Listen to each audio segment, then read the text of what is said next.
টি-20 বিশ্বকাপে ভারত পাকিস্তান ম্যাচ নিয়ে চরম উত্তেজনা তৈরি হয়েছে। দুই দেশের লড়াই শেষ পর্যন্ত হবে কিনা তা নিয়ে বড় প্রশ্ন দেখা দিয়েছে।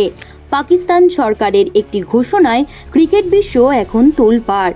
কোটি কোটি মানুষ এই ম্যাচের জন্য অপেক্ষা করছিলেন, কিন্তু এখন সব পরিকল্পনা বদলে যাওয়ার মুখে। কলম্বোর মাঠে কি শেষ পর্যন্ত খেলা হবে, নাকি মাঠের লড়াই শুরুর আগেই সব ভেস্তে যাবে?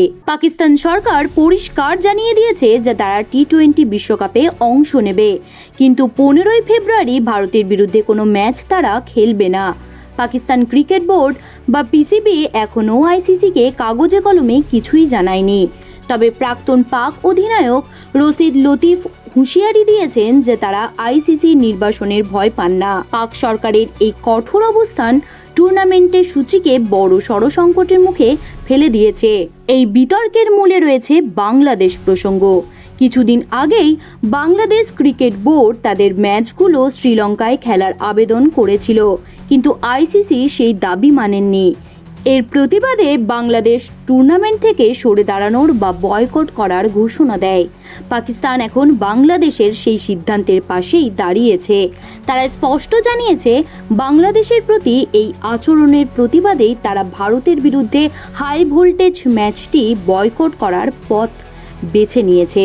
অন্যদিকে আইসিসি এই ঘটনায় পাকিস্তানের ওপর খুব রেগে আছে। তারা পিসিবিকে কড়া সতর্কবার্তা দিয়েছে। আইসিসির মতে, এভাবে বাছাই করে ম্যাচ খেলা ক্রিকেটের নিয়মের বিরুদ্ধে। যদি পাকিস্তান সত্যিই ভারতের বিরুদ্ধে না খেলে, তবে তাদের ওপর বড় জরিমানা হতে পারে। এমনকি আন্তর্জাতিক ক্রিকেট থেকেও তাদের বের করে দেওয়া হতে পারে। এমনটা হলে পাকিস্তান সুপার লিগ বা পিএসএল-এ আর কোনো বিদেশি খেলোয়াড় খেলতে আসবে না। এতে পাকিস্তানের ক্রিকেটে বড় আর্থিক ক্ষতি হবে। এখন সবথেকে বড় প্রশ্ন হলো ফাইনাল নিয়ে।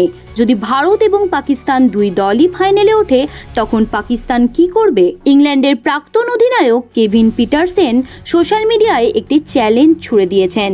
তিনি জানতে চেয়েছেন, পাকিস্তান কি তখন ফাইনাল বয়কট করার সাহস দেখাবে?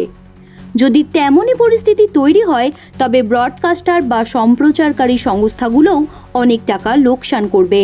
পরিস্থিতি সামাল দেওয়ার জন্য এখন আইসিসি চেয়ারম্যান জয় শাহের দিকেই তাকিয়ে আছে সবাই। সব মিলিয়ে আগামী কয়েকদিনের মধ্যেই বোঝা যাবে শেষ পর্যন্ত কি হতে চলেছে। পর্দার আড়ালে আলোচনা চলছে, এবং সেখান থেকে কোনো সমাধান আসে কিনা সেটাই এখন দেখার বিষয়। ভক্তরা শুধু মাঠে ভারত পাকিস্তানের লড়াই দেখতে চান। পাকিস্তান কি তাদের সিদ্ধান্তে অনড় থাকবে, নাকি শাস্তির ভয়ে শেষ মুহূর্তে মত বদলে ফেলবে? উত্তরের জন্য আমাদের নজর থাকবে বিশ্বকাপের প্রতিটি খবরের ওপর। জ্যোতি সরকারের রিপোর্ট, হেডলাইন্স কলকাতা।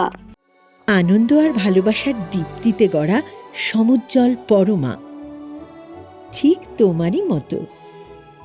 শ্যাম সুন্দর কোম্পানি জুয়েলার্স, আগরতলা, উদয়পুর, ধর্মনগর, কলকাতা।